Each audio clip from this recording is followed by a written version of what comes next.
안녕하세요. 이 이야기를 들려드리게 되어 반갑습니다. 저는 평생 은행에서 일하며 가정을 책임졌고 은퇴 후엔 아내와 함께 시골에서 조용한 노후를 보내고자 했습니다. 그저 평범한 노년의 삶을 기대했지만 삶은 그리 평탄하지 않았습니다. 살면서 우리는 가족을 위해 희생하는 것이 미덕이라고 믿고 살아왔습니다. 하지만 때로는 그 희생이 너무도 쉽게 잊히고 그 끝엔 외로움과 후회만 남는다는 걸 저는 뒤늦게야 알게 되었습니다. 이 이야기는 그런 제 삶의 조각들을 담은 기록입니다. 누구를 탓하려는 것도 무엇을 후회하려는 것도 아닙니다. 다만 이 글이 지금 인생의 갈림길에 선 누군가에게 작은 길잡이가 될 수 있다면 그것만으로도 충분합니다. 혹시 이 이야기가 마음에 닿으셨다면 여러분의 생각도 나눠주셨으면 합니다. 여러분의 말 한마디가 저처럼 나이 든 누군가에게 큰 위로가 되기도 하니까요. 그럼 조심스럽게 저의 이야기를 시작해 보겠습니다. 서울에서 은행원으로 35해를 일하고 정년 퇴직한 지 이제 3년이 되어 갑니다. 오랜 세월을 아침 일찍 정장 입고 지하철 타며 살아왔던 저에게 은퇴란 말은 처음엔 달콤하게 느껴졌습니다. 하지만 그 시간은 생각보다 낯설고 또 쓸쓸했습니다. 이 이야기를 시작하는 지금도 마음 한구석이 시립니다. 왜냐하면 그때의 선택이 우리 인생을 얼마나 깊이 흔들었는지 이제서야 제대로 알게 되었기 때문입니다. 퇴직 후 한동안은 그냥 쉬었습니다. 느긋하게 커피를 마시고 아내랑 동네 산책도 하고 자전거도 탔습니다. 하지만 그런 여유도 2달이 지나니 허전함으로 바뀌더군요. 하루는 아내가 저녁을 차리다 말고 조심스레 말을 꺼냈습니다. 여보, 우리 이제 도시 떠나보는 건 어때요? 순간 숟가락을 들다 말고 아내 얼굴을 쳐다봤습니다. 갑작스런 말이었지만 그 눈빛이 진지했습니다. 도시를 떠나자고? 갑자기 왜? 아내는 조용히 웃으며 말했습니다. 이젠 좀 조용한 데서 우리 둘만의 시간을 보내고 싶어요. 병원 들락날락할 일 없을 때 더 늦기 전에. 그 말에 문득 고개가 끄덕여졌습니다. 사실 저도 같은 생각을 하고 있었으니까요. 그래서 며칠 뒤 아내는 경남 합천에 있는 전통 한옥 사진을 보여주었습니다. 여기 어때요? 마당 넓고 공기도 맑고 근처에 산도 있어요. 사진 속 집은 정말 근사했습니다. 붉은 기와지붕 아래 햇살이 머무는 마루, 나무 기둥과 벽이 오래된 온기를 간직한 듯 했습니다. 마당 한쪽엔 감나무가 서 있었고 그 옆에는 자그마한 텃밭도 있었습니다.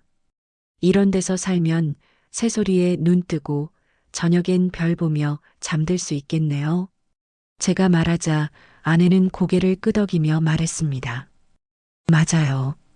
처마 밑에 앉아 바람 쐬며 책 한 권 읽고 차 한 잔 마시는 그런 삶 우리도 이제 누려도 되지 않을까요? 그 순간 마음이 스르르 기울었습니다. 저는 조심스레 물었습니다. 근데 병원은 가까워? 시장은? 혹시 너무 외지면? 아내는 웃으며 말했습니다. 시내까지 차로 20분밖에 안 걸린대요. 너무 고립된 데는 아니래요. 마침 그 즈음 아들도 이런 말을 꺼냈습니다. 아버지, 저희도 고민 중이에요. 아이들 자연에서 키우고 싶기도 하고 아버지 어머니도 공기 좋은 데서 지내시는 게 건강에 좋을 것 같아서요. 딸도 말했습니다. 엄마 아빠가 원하시는 거면 저희야 좋죠. 다만 너무 무리하지 마세요. 가족들의 지지도 있었고 저희 부부는 결국 서울 집을 정리하기로 결심했습니다. 그 집은 우리 가족의 역사가 담긴 공간이었습니다. 두 아이의 초등학교 입학부터 손녀 돌잔치까지 수많은 추억이 켜켜이 쌓여 있었죠. 하지만 마음을 비우기로 했습니다. 중개인은 말했습니다. 지금 재건축 이야기 나오고 있고요. 시세는 더 오를 수도 있지만 지금도 꽤 괜찮은 가격이에요. 우린 기다리지 않기로 했습니다. 지금이 아니면 다시는 못 떠날 것 같았거든요. 아파트 매매 계약이 성사되던 날 아내는 말했습니다. 이제 진짜 새로운 시작이네. 짐을 싸며 오래된 앨범을 꺼내봤습니다.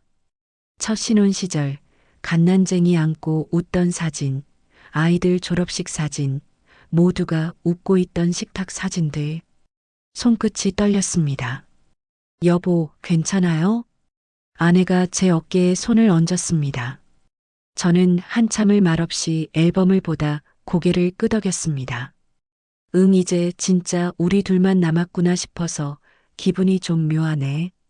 합천의 한옥에 도착한 날, 하늘은 구름 한 점 없이 맑았습니다. 차문을 열자 흙냄새와 풀향기가 훅 들어왔습니다. 마당엔 감나무가 가을 햇볕을 받고 있었습니다. 여보, 여기 진짜 좋다. 공기가 다르네.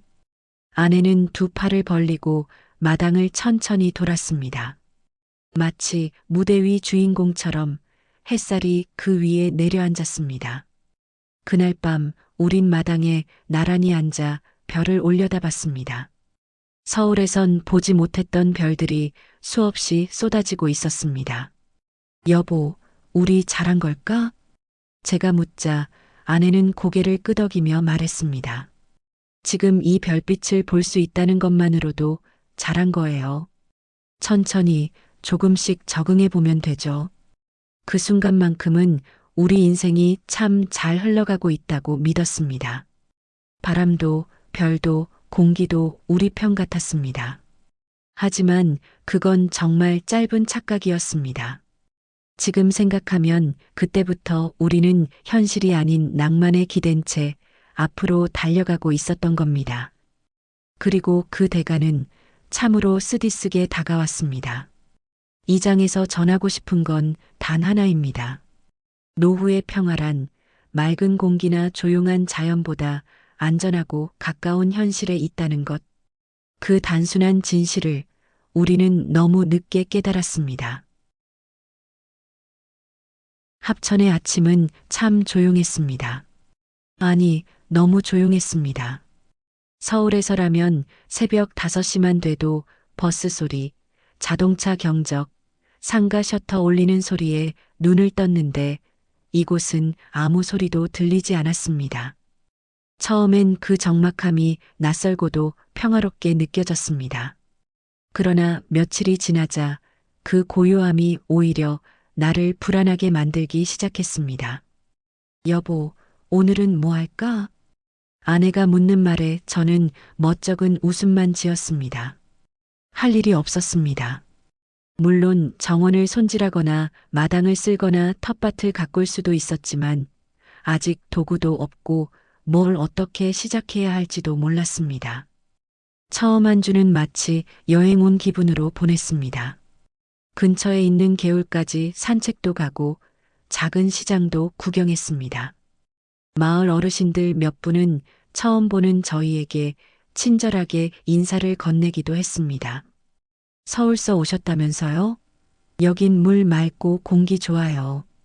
천천히 익숙해지실 거예요. 그 말에 고개를 끄덕이며 웃었지만 속으로는 왠지 우리 같은 사람이 자주 오는구나 하는 느낌이 들었습니다. 마트를 다녀온 날 아내가 불쑥 말했습니다. 여보, 장 보러 1시간씩 다녀오는 거 생각보다 쉽지 않네요. 실제로 가까운 마트까지 차로 왕복 40분, 대형 마트는 더 멀었습니다. 처음엔 드라이브라며 좋게 넘겼지만 한 달, 2달 지나니 고역이 되었습니다. 특히 비 오는 날이나 눈 오는 날엔 더욱 그랬습니다. 다음에 올 땐 리스트 제대로 써서 한 번에 사오자. 저는 그렇게 말했지만 사소한 것 하나 빠뜨리면 또다시 나가야 하는 현실은 만만치 않았습니다. 병원도 문제였습니다. 근처에 개인 의원이 하나 있었지만 고혈압이나 당뇨 같은 기초 진료만 볼 수 있었습니다. 한 번은 아내가 위통을 호소해서 동네 병원을 찾았는데 더 큰 검사를 위해서는 시내 종합병원으로 가야 한다고 했습니다. 차로 1시간 반 대중교통은 사실상 없었습니다. 그날 집으로 돌아오는 길 아내가 말했습니다. 우리 혹시 나중에 정말 아프면 어쩌죠? 그 물음에 저는 쉽게 대답하지 못했습니다. 그동안 생각하지 않으려 애썼던 질문이었으니까요. 그래도 아내 앞에선 최대한 태연한 척했습니다. 걱정 마. 아직은 괜찮아. 몸 관리만 잘하면 되지. 하지만 속으론 불안이 고개를 들기 시작했습니다. 우리가 선택한 이 한옥, 이 마을이 과연 우리 노후의 안식처가 될 수 있을지 자신이 없어졌습니다. 그 무렵부터 아들과 딸의 연락도 조금씩 뜸해졌습니다. 처음 귀촌했을 땐 자주 전화하고 영상통화도 하더니 1달이 지나고 2달이 지나면서 요즘 바빠서요. 이번 주는 애들 일정이 있어서요. 같은 말이 자주 들렸습니다. 한 번은 주말에 손주들이 온다고 했는데 아침에 전화가 왔습니다. 아버지, 갑자기 회사에서 호출이 와서요. 다음 주로 미뤄도 될까요? 아내는 실망한 얼굴을 감추며 말했습니다. 괜찮아. 일은 중요하지. 우리는 늘 여기 있으니까. 하지만 저는 그날 저녁 아내가 식탁에 조용히 앉아 창밖만 바라보는 모습을 봤습니다. 입술은 닫혀 있었고 눈빛엔 서운함이 짙게 깔려 있었습니다. 이방인으로 사는 기분도 점점 강해졌습니다. 마을 주민들과는 인사를 나누긴 했지만 언제나 그 이상은 없었습니다. 그들은 우리를 서울서 온 부부라고 불렀고 마치 금방 떠날 사람들처럼 대했습니다. 서울 사람들은 여기 오래 못 살아요. 겨울만 되면 다 나가더라고. 그 말을 듣고 돌아오는 길 아내가 조용히 말했습니다. 우린 얼마나 버틸 수 있을까요? 저는 대답 대신 손을 꼭 잡아주었습니다. 하지만 그 손에는 솔직히 말해 저도 모르게 스미는 불안이 있었던 겁니다. 그 불안이 이 조용한 마을의 정막 속에서 더 크게 울려 퍼지고 있었습니다. 사건은 그렇게 갑자기 일어났습니다. 그날도 여느 때처럼 잔잔한 아침이었습니다. 아내는 마당에 떨어진 낙엽을 쓸고 있었고 저는 텃밭 쪽에서 물 호스를 정리하고 있었습니다. 가을바람이 스산하게 불던 날이었습니다. 여보, 조심해. 마당 돌에 이슬 맺혀 미끄럽겠어. 제가 말했지만 그 한마디가 늦었습니다. 그 짧은 순간 쿵 하는 소리가 났고 고개를 돌리니 아내가 마당 한복판에 쓰러져 있었습니다. 여보, 저는 거의 뛰다시피 달려가 아내를 부축했습니다. 그녀는 얼굴을 찡그리며 말을 잇지 못했습니다. 허벅지 움직일 수가 없어. 순간 머리가 하얘졌습니다. 급하게 119에 전화를 걸었습니다. 그런데 위치를 설명하는 데 시간이 걸렸고 한참 후에야 구급차가 도착했습니다. 산길이라 찾기 어려웠습니다. 죄송합니다. 구급대원이 말했지만 그 말이 위로가 되지는 않았습니다. 아내는 응급실로 실려가는 동안 온몸을 떨고 있었습니다. 병원에서 검사를 받고 나온 결과는 고관절 골절, 바로 수술이 필요하다고 했습니다. 의사는 조심스럽게 말했습니다. 연세가 있으셔서 회복이 쉽진 않을 겁니다. 시술 후에도 물리치료와 장기 입원이 필요하실 수 있어요. 서울의 큰 병원으로 이송이 결정됐고 그제야 실감이 났습니다. 우리가 선택한 시골살이 이곳에서의 삶이 아내에게 얼마나 위험했는지를요.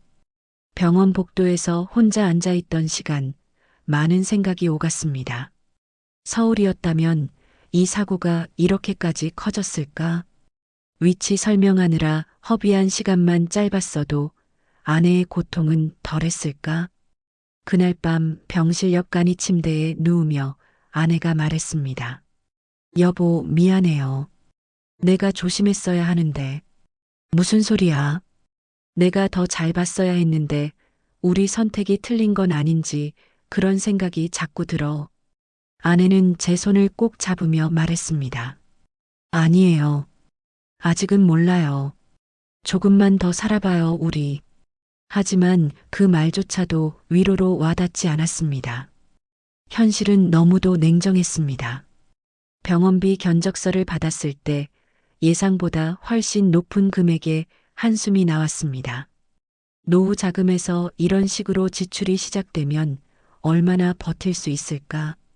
입원한 지 일주일째 되는 날 아들이 병문안을 왔습니다. 손엔 과일 바구니 하나 들고 얼굴엔 어색한 미소를 띤 채 어머니, 좀 어떠세요? 괜찮아, 준서야. 바쁜데 이렇게 와줘서 고맙다. 아버지, 병원 근처 숙소라도 잡으셨어요? 아니, 그냥 간이 침대에서 자고 있어. 아버지도 몸 상하시면 어쩌려고 그래요. 그 말이 어쩐지 빈말처럼 느껴졌습니다. 다음 주엔 출장이라고 했고 결국 병문안도 한 번뿐이었습니다. 며칠 뒤엔 딸이 왔습니다. 그녀는 병실에 들어오자마자 눈물을 보였습니다. 엄마가 이렇게 계신데 왜 나한텐 말 안 했어요? 너 바쁜 거 뻔히 아는데 괜히 걱정시키기 싫었지. 딸은 제 손을 꼭 잡았습니다. 아빠, 이제라도 도시로 돌아와요. 이건 아닌 것 같아요. 거긴 너무 멀어요. 그 말에 아무 대답도 하지 못했습니다. 마음 깊은 곳에서 동의하고 있었지만 지금 당장은 도망치듯 떠나오고 싶지 않았습니다. 입원 후 3주 만에 아내는 퇴원했고 물리치료를 병행하며 집으로 돌아왔습니다.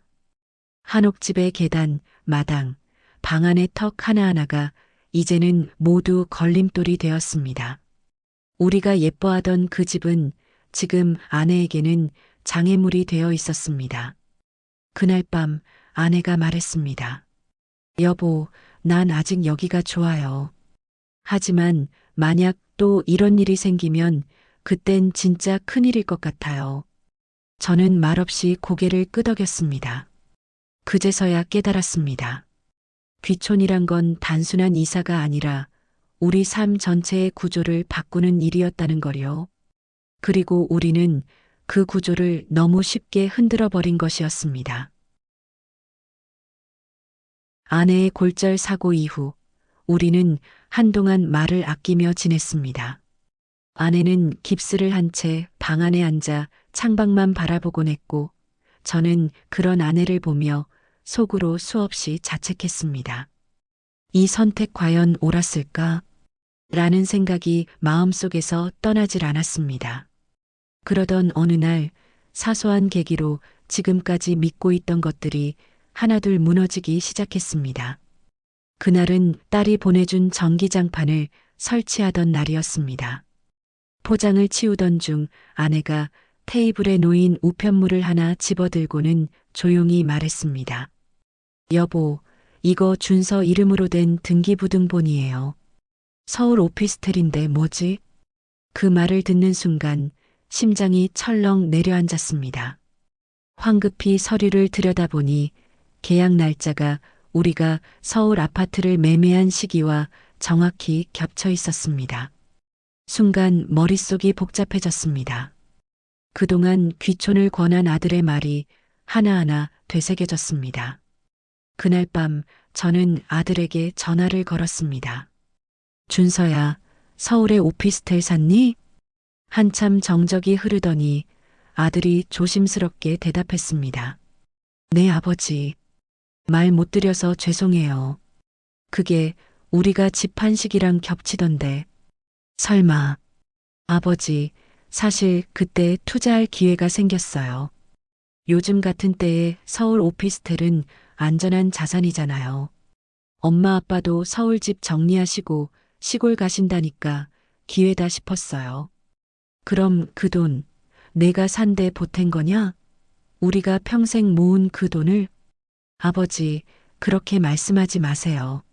저도 이제 가장이고 제 가족도 생각해야죠.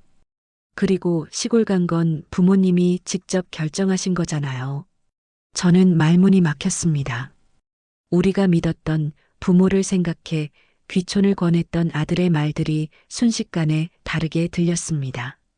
아버지 건강을 위해서라던 말, 시골 공기가 좋다던 말, 그 모든 게 그저 자신의 재정 계획을 위한 것이었나 하는 의심이 밀려왔습니다.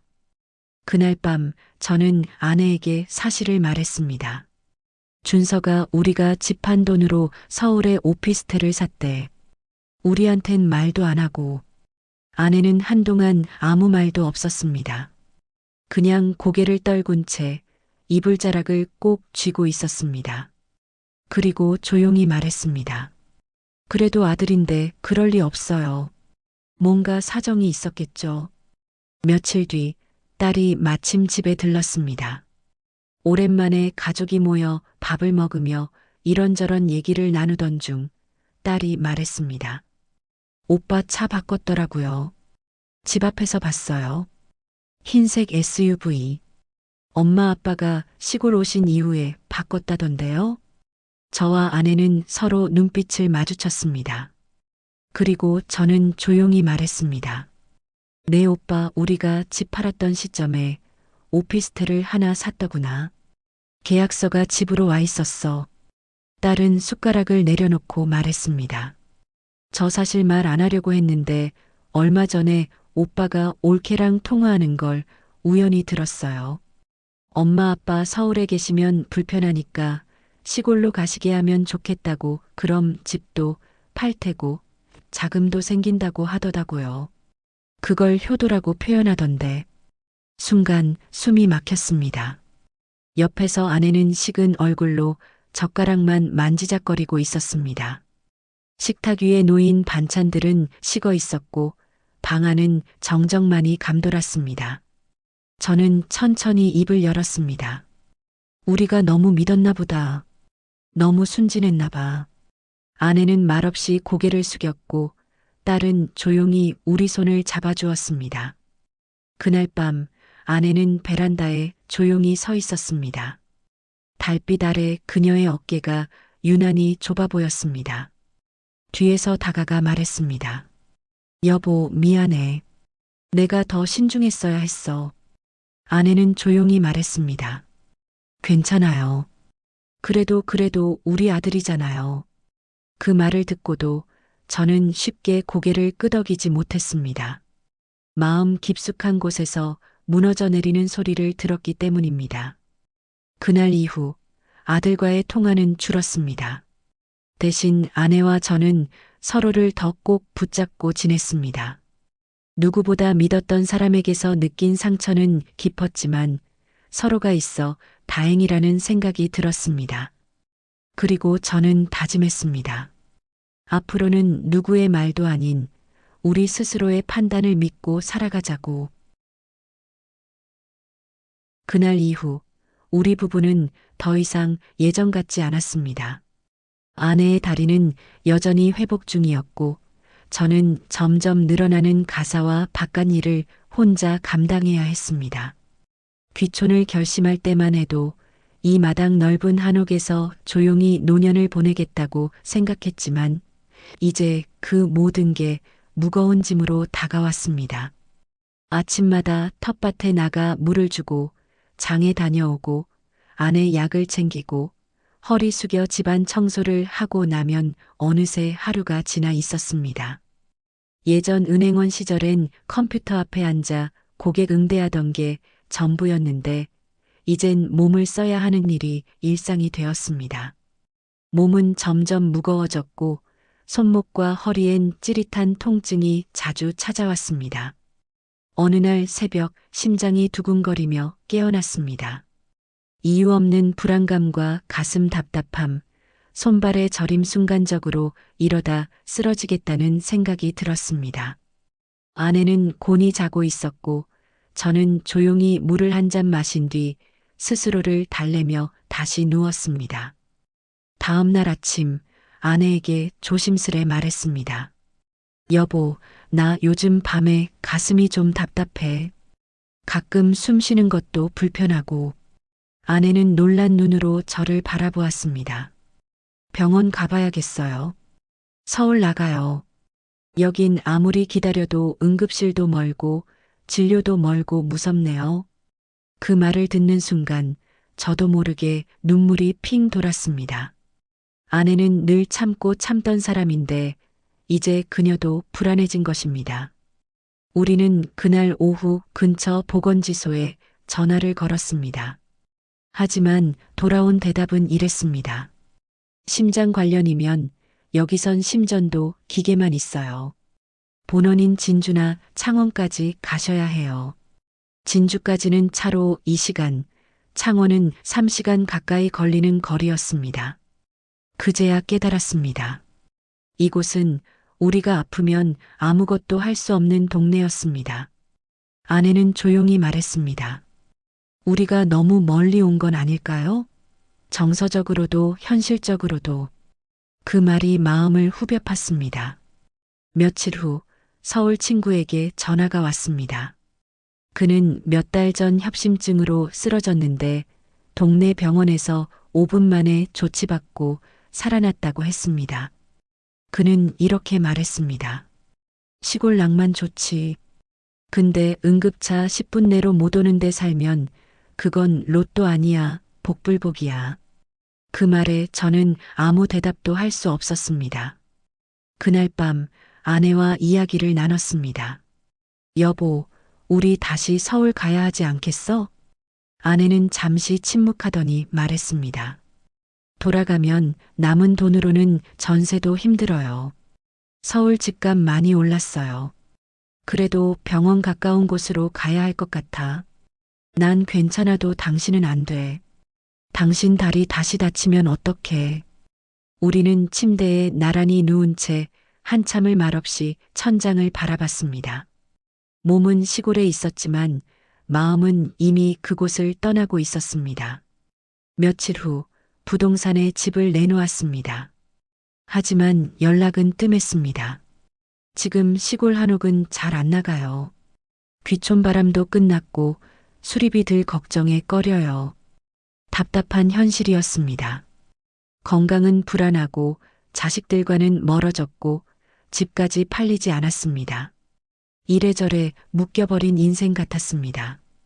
밤마다 아내는 조용히 말하곤 했습니다. 그냥 여기에 뼈 묻고 살아야 할까 봐요. 그래도 당신 옆에 있으니 다행이에요. 하지만 저는 그 말이 더 가슴 아팠습니다. 이곳이 우리의 무덤이 되는 건 아닌가 하는 두려움이 깊어졌습니다. 그날 밤 저는 한참을 잠들지 못하고 창밖을 바라보았습니다. 바람에 흔들리는 대나무 소리만이 귓가에 맴돌았습니다. 결심이라기보다 불안한 예감 같은 것이었습니다. 이곳에서 우리가 버틸 수 있을까? 단지 그런 의문만이 조용히 그러나 점점 크게 마음을 파고들었습니다.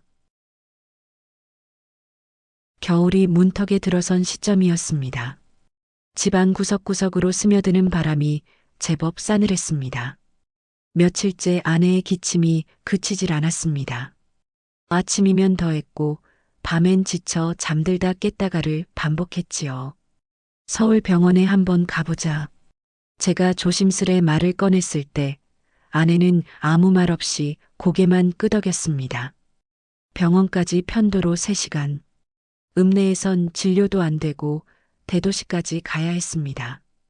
그 길에서 저는 문득 자식들 생각이 났습니다. 예전 같으면 전화 한 통에 달려와 주었을 아이들이었지요. 하지만 요즘은 연락조차 조심스럽습니다. 먼저 아들에게 전화를 걸었습니다. 신호음이 3번 울리고 나서야 통화가 연결됐습니다. 아버지, 무슨 일이세요? 준서야, 혹시 우리 서울로 다시 올라가게 되면 내가 좀 도와줄 수 있을까? 요즘 엄마 몸도 그렇고 병원도 너무 멀고. 잠시 침묵이 흐른 뒤 아들의 대답이 돌아왔습니다. 아버지, 저희도 여유가 없어요. 지금 애들 교육비에 대출 갚는데도 빠듯하고요. 전세금도 올랐고 솔직히 힘듭니다. 그 말을 듣는 순간 머릿속이 하얘졌습니다. 예전 같았으면 도와드릴게요. 걱정 마세요라고 했을 아들이었습니다.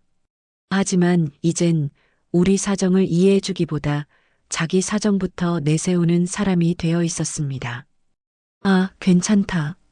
내 형편 알지. 그냥 혹시나 해서 물어본 거다.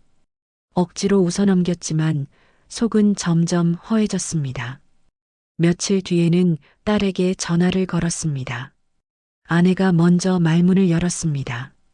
수아야, 우리 다시 서울로 가볼까 하는데 딸은 기다렸다는 듯 한숨부터 내쉬었습니다. 엄마, 또 그 얘기예요? 엄마 아빠가 좋아서 시골 간 거잖아요. 이젠 왜 자꾸 마음이 바뀌는 건데요? 수아야, 엄마가 아파서 그래. 병원도 멀고 무섭기도 하고. 그러니까 가시기 전에 생각하셨어야죠. 이젠 우리도 도와드릴 여유 없어요. 솔직히 서울집 팔고 귀촌하신 거잖아요. 그 말은 칼날 같았습니다. 결국 전화기를 내려놓고 한참을 아무 말도 하지 못했습니다. 그날 저녁 아내는 말없이 거실 창가에 앉아 있었습니다. 손에 쥔 핸드폰을 몇 번이고 들었다 놨다 하더니 저를 보며 조용히 말했습니다. 우리가 애들한테 짐이 된 것 같아. 그 말이 너무 아파서 저는 아무 대꾸도 할 수 없었습니다. 어느샌가 우리 부부는 자식들에게조차 기댈 수 없는 존재가 되어 있었던 겁니다. 그 후로는 연락을 하지 않았습니다. 단체 채팅방에 사진이 올라와도 좋아요만 눌렀습니다. 대화는 없었고 안부는 사라졌습니다. 마을에서도 조금씩 시선이 달라졌습니다. 처음 이사 왔을 때는 서울서 내려오셨다며 따뜻하게 맞아주던 이웃들도 요즘은 인사를 해도 건성으로 받기 일쑤였습니다. 서울 사람들은 원래 잠깐 살다 가는 거야. 귀촌하셨다더니 힘드시겠지. 자식도 없는 거나 마찬가지인데. 그런 말들이 마을회관에서 들려왔습니다. 마을에서도 우리도 낯선 사람으로 남아 있었습니다. 어느 날 아내가 말했습니다. 여보, 우리 진짜 서울 돌아갈 생각 해보자. 적은 돈이라도 벌어서 전세 얻을 수 있으면 다시 시작해보자. 저는 그제야 고개를 끄덕였습니다. 확신은 없었습니다. 하지만 이대로는 안 된다는 생각만은 분명했습니다. 그날 밤 바람이 거세게 불었습니다. 처마 밑으로 낙엽이 쌓이고 창문이 덜컹였습니다. 저는 핸드폰을 들었다가 내려놓고 다시 들었다가 껐습니다. 자식들 이름을 누르지 않았습니다. 더는 기대하지 않기로 했습니다. 그저 우리가 다시 시작할 방법을 우리 스스로 찾아야겠다고 그렇게 마음먹었습니다. 마을 입구에 들어서는 순간부터 느껴졌습니다. 누군가의 시선, 뭔지 모르게 스치는 낯선 공기. 처음 귀촌했을 땐 그토록 따뜻하게 반겨주던 이웃들이 이제는 무언의 경계심으로 변해 있었습니다. 어르신, 감기 조심하세요. 하루는 밭일을 마치고 내려오던 길에 마주친 할머니께 인사했더니 그저 고개만 끄덕이며 지나쳤습니다. 예전 같았으면 이런저런 이야기를 풀어놓으셨을 분이었습니다. 돌아서며 작게 들려온 말이 귓가에 걸렸습니다. 서울서 내려왔다더니 벌써 다시 나간다고 하네. 처음에는 그냥 소문이라 여겼습니다. 하지만 마을회관에 갔다가 분위기를 느꼈습니다. 제 옆자리가 자연스레 비워져 있고 대화도 슬쩍 저를 피해 지나가는 기분이었습니다. 서울 분들은 원래 오래 못 살아. 병원 없다고 투덜대다가 다 올라가더라고. 저 집도 그런가 보지 뭐. 말을 하는 사람은 저를 보지 않았지만 그 말이 저를 향해 있는 건 분명했습니다. 손에 쥐고 있던 종이컵이 땀이 차서 미끄러질 정도로 긴장이 돌았습니다. 귀촌 초기엔 다정하게 반찬을 나눠주고 농사 팁을 알려주던 이웃도 어느 순간부터 멀어졌습니다. 한 번은 아내가 된장찌개를 덜어다 드리려 했지만 집 앞에서 문이 잠긴 걸 보고는 그냥 돌아왔습니다. 우리 여긴 진짜 아닌가 봐. 아내는 말없이 마루에 앉아 먼 산을 바라보다 그렇게 말했습니다. 말끝이 무겁고 지쳐 있었습니다. 우리 부부는 사실 마을에서도 애매한 존재였습니다. 농사를 짓기에도 어중간했고 그렇다고 지역 행사에 적극적으로 나서는 것도 아니었지요. 건강 문제로 몇 번 불참하고 나니 참여 안 하는 사람으로 찍힌 듯 했습니다. 정 선생은 시골이랑 안 맞는가 봐. 성격이 조용해서 그런가. 그 말을 들었을 땐 아무 말도 할 수 없었습니다. 사실 시골 생활이 맞지 않는다는 건 저도 알고 있었습니다. 다만 너무 늦게 깨달았을 뿐이지요. 어느 날 밤 아내가 조용히 말했습니다. 나 시장에 나가서 김밥 팔아볼까? 조금이라도 보탬이 되면 좋겠어. 몸도 안 좋은데 무슨 김밥 장사야. 그럼 여기서 계속 이렇게 있을 거야? 그 말에 답을 하지 못했습니다. 그녀의 눈에는 다짐보다 체념이 먼저 묻어났습니다. 우리는 서울 사람도 시골 사람도 아닌 어중간한 사람이 되어 있었습니다. 이웃도 자식도 아무도 우리를 딱히 받아주는 이가 없었습니다. 그리고 그날 밤 창밖으로 찬바람이 불어왔습니다. 처마 밑에 낙엽이 파삭거렸고 고요한 방 안에선 아내의 기침 소리만이 작게 울렸습니다. 이제는 이곳조차 우리에게 등을 돌리기 시작한 것 같았습니다. 늦겨울 바람이 더욱 매서워졌습니다. 밤이면 벽 틈으로 찬 기운이 들어왔고 아내는 어깨를 잔뜩 움츠린 채 잠들곤 했습니다. 따뜻하던 이 집도 이젠 우리 몸을 데워주지 못했습니다. 아니, 마음이 더 추워져 있었는지도 모릅니다. 그날 아침 저는 마루에 앉아 묵은 달력을 넘기고 있었습니다.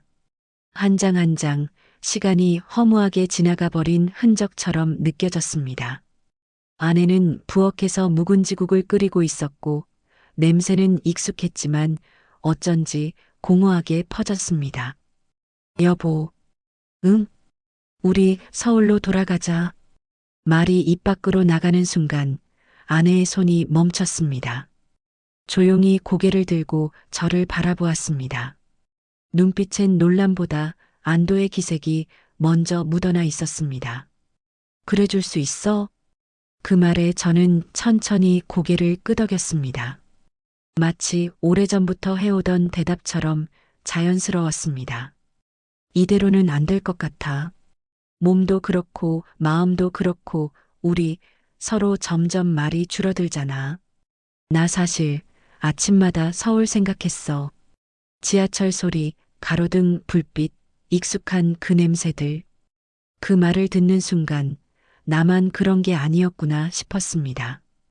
아내 역시 버티고 있었던 겁니다. 아이들 얘기를 꺼내진 않았습니다. 이미 마음을 접은 뒤였으니까요. 돈은 좀 부족해도 적은 보증금이라도 마련해서 서울 변두리라도 괜찮아. 병원만 가까우면 돼. 나 뭐라도 할게. 반찬이라도 만들어 팔면. 우리는 그렇게 서로의 손을 조심스레 맞잡았습니다. 서울로의 귀환은 실패를 인정하는 것일 수도 있겠지만 동시에 우리를 다시 살리는 길이기도 했습니다. 며칠 뒤 중개업소에 집을 내놓았습니다. 금매라는 문구를 붙이자 연락은 드물었고 오더라도 터무니없는 가격을 부르는 경우가 많았습니다. 하지만 마음은 이미 돌아갈 채비를 하고 있었기에 그마저도 담담히 받아들였습니다. 이웃 몇몇은 소문을 들었는지 조심스럽게 물었습니다. 서울로 가신다면서요? 예. 건강도 그렇고 여러모로 좀 무리였어요. 이야기는 길지 않았습니다. 아쉬움도 후회도 설명도 생략했습니다. 집안 구석구석을 정리하기 시작했습니다.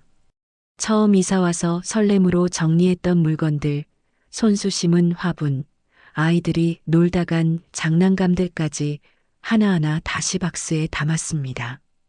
그리고 마지막으로 마루에서 함께 앉아 볕을 쬐던 작은 의자 2개를 마당 구석에 가지런히 놓았습니다.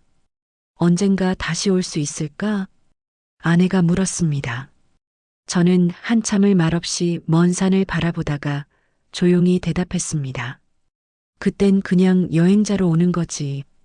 우리는 그렇게 다시 길을 떠날 준비를 시작했습니다. 실패였지만 그 실패를 붙든 채 살아가는 것보다 용기를 내어 벗어나는 편이 낫다는 걸 이제야 알게 되었습니다. 서울로 다시 올라온 지 1달이 지났습니다. 낯익으면서도 낯선 풍경 속에서 우리는 다시 도시 사람으로 적응해 가고 있습니다. 처음 전세방을 계약한 곳은 서울 외곽의 오래된 아파트 단지였습니다. 30년이 넘은 낡은 외벽, 복도식 구조, 엘리베이터도 없는 5층짜리 건물이었지만 창문을 열면 바로 앞에 병원이 보인다는 사실만으로도 든든했습니다. 버스 정류장도 걸어서 3분 거리, 지하철역은 2 정거장만 더 가면 나왔습니다. 시골에선 상상도 못할 편리함이었습니다.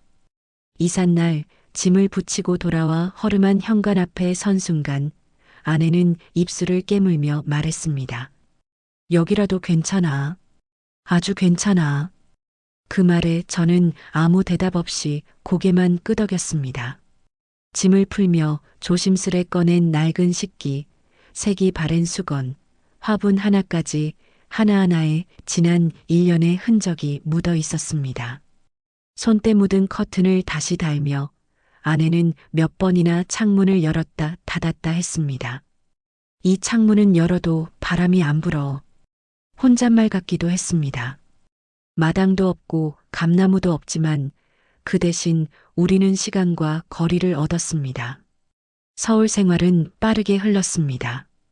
지하철 소리에 익숙해지고 복잡한 사거리의 신호체계도 다시 몸에 익었지요. 병원은 걸어서 10분 거리였고 아내는 정기적으로 치료를 받으며 건강을 조금씩 회복해 갔습니다. 처음 몇 주는 병원 진료 일정에 맞춰 움직였고 약국 직원과도 얼굴을 익혔습니다. 저는 동네 도서관에서 자원봉사를 시작했습니다. 책 정리나 독서 프로그램 도우미 같은 일이지만 그 일들이 내게 다시 사회와 연결된 느낌을 줍니다. 오랜만에 사람들과 대화를 나누고 이름을 불러주는 관계가 생긴다는 게 이렇게 소중한 일인지 몰랐습니다. 아내도 동네 반찬 가게에서 일주일에 3번 정도 김치와 장조림을 납품합니다. 작은 수입이지만 무언가 할 수 있다는 것 자체가 그녀에겐 위안이 되는 듯 했습니다. 나도 쓸모 있구나라며 말끝을 흐리는 날이면 저는 그 말을 그냥 가만히 들어주었습니다. 자식들과의 관계는 여전히 서먹합니다. 아들과 딸은 우리가 다시 서울로 돌아온 것에 대해 잘하셨어요 라고 말했지만 거기까지였습니다. 왕래는 없고 손주 얼굴도 아직 사진으로만 봅니다. 명절에도 따로 찾아오진 않았습니다. 요즘엔 다들 바빠요라는 말이 문자로만 왔다 갔다 했습니다. 처음엔 섭섭했지만 이젠 기대하지 않습니다. 우리가 선택했던 귀촌의 책임은 우리에게 있었고 다시 돌아온 것도 우리 결정이었습니다. 하루는 아내가 말했습니다. 당신 그 집 생각나? 마당이랑 감나무랑. 생각나지. 가끔은 그 마루에서 바람 맞던 시간도 그리워. 다시 가볼 수 있을까? 여행으로는 괜찮겠지. 이젠 살아가기엔 무리야. 우리는 웃었습니다. 쓸쓸한 듯 하면서도 담담하게 지난 날을 인정하는 미소였습니다. 텃밭은 없지만 봄이 오면 작은 화분에 상추라도 심어볼까 아내는 계획하고 있습니다. 마트에서 흙을 사오며 이건 도시식 텃밭이야 하고 웃었습니다. 이제는 하루를 천천히 살아갑니다. 무언가를 해내야 한다는 조급함보다 하루를 무사히 보내는 것이 더 중요하다는 걸 깨달은 나이입니다. 더 이상 젊지 않기에 순간순간의 따뜻함이 그저 감사할 뿐입니다. 그리고 때때로 이렇게 말합니다. 그때 그 시골집 덕분에 우리가 진짜 원하는 게 뭔지 알게 됐어. 돌고 돌아 다시 시작한 서울에서의 삶. 그것이 우리 부부에게 주어진 두 번째 기회였습니다. 돌이켜보면 시골에서의 삶도 도시에서의 삶도 모두 제 인생의 한 조각이었습니다. 실패라고만 부르기엔 그 안에서 너무 많은 걸 배우고 깨달았습니다. 무엇보다도 가족이라는 이름 아래 우리가 얼마나 서로를 오해하고 때론 너무 쉽게 거리를 두었는지를 느끼게 되었습니다. 이제는 기대보다 내려놓음을 배우며 살고 있습니다. 조금은 쓸쓸하지만 덜 다치고 덜 후회하는 방법을 알아가는 중입니다. 혹시 이 글을 읽고 계신 분들 중에 저처럼 인생의 후반을 고민 중인 분이 계시다면 조심스럽게 말씀드리고 싶습니다. 용기란 거창한 것이 아니라 지금 여기에서 나를 지키는 선택이라는 거요. 제 이야기가 누군가에게 작게나마 위로가 되기를 바랍니다. 끝까지 제 사연을 읽어주셔서 고맙습니다.